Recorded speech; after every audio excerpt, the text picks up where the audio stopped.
Самый известный диетолог мира Анри Шина недавно дал эксклюзивное интервью продукты, о которых мы сегодня расскажем в нашем ролике.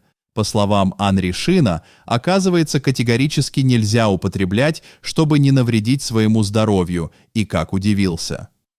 Когда Анри Шина сообщил, что многие популярные продукты попросту нельзя есть. Их бы и продавать запретить, но большинству же не объяснить. Этого так и будут кушать все, что к полу не прибито гвоздями. Итак, какие продукты лучше не кушать список? Он огласил очень большой, но я решил выделить лишь наиболее часто употребляемые продукты, их едят абсолютно все наши дети и наши родители. Обязательно подпишитесь на мой канал, чтобы всегда быть в курсе о самой важной информации для вашего организма, и поделитесь с этим роликом со своими близкими и родными, чтобы они перестали употреблять эти продукты. Итак, поехали, чипсы и фри. Если с чипсами было понятно, что там ничего полезного нет, то картофель фри стал для меня открытием.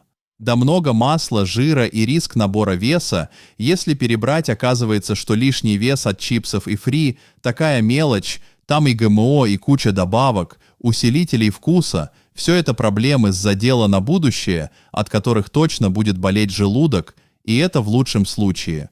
Бургеры и хот-доги, если подумать. Ну что там котлеты, сосиски, булочка и приправы вредно, но не слишком. Но это для обычного человека, который не разбирается в диетологии тут-то. И начинается самое интересное: коровы, свиньи, разводятся в промышленных фермах, их и фермами. То сложно назвать скорее лабораториями, потому что там используется такое количество комбикорма, где каких только добавок нет. Оказывается, эти животные настоящей травы толком не видят и растут как на дрожжах. Естественно, в готовых блюдах уже присутствуют консерванты только. Подумайте, такие сосиски и котлеты легко хранятся годами, когда обычное мясо теряет товарный вид за пару дней. Если уж и хочется бургер, лучше котлетку пожарить дома. Купить пару булочек в магазине и собрать его самостоятельно будет и сытно, и куда менее вредно. Далее по списку глутамат натрия. Нельзя есть продукты с добавкой Е621, это глутамат натрия.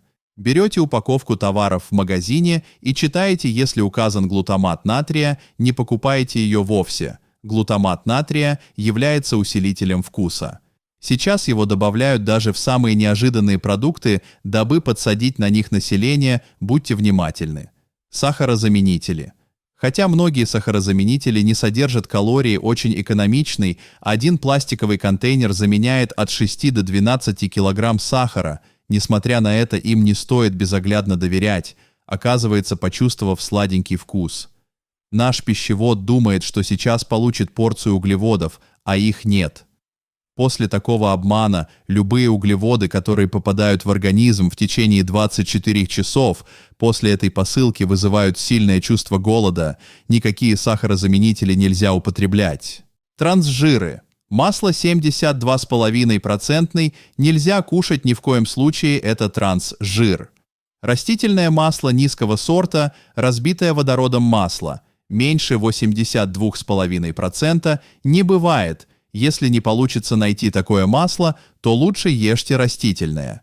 Лучше съешьте 2 ложки натурального сливочного масла, чем целую пачку или килограмм трансжиров. Малосольная селедка в пластиковых упаковках.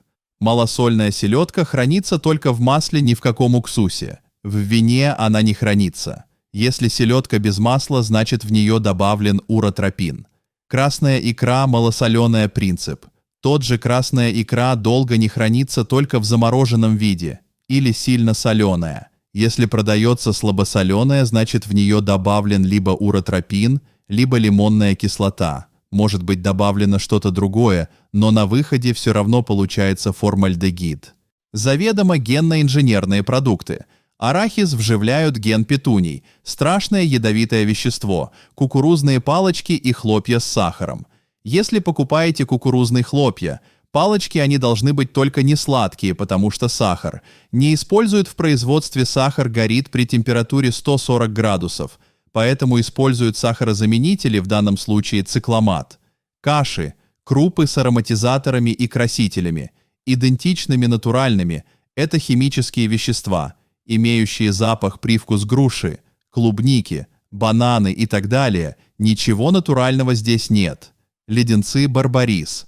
Сейчас используется настолько сильная химическая эссенция, что если вы слегка намоченный конфетку оставите на скатерти, оно прожжет скатерть насквозь вместе с лаком, уничтожается даже пластик. Представите, что творится с желудком. Мармелад. Ничего общего с тем, что были при СССР. Нынешний мармелад не имеет, это просто чудеса химической промышленности, очень опасно. Джемы. Мощнейшие антиокислители, никогда вы не можете сохранить вишню в таком первозданном виде.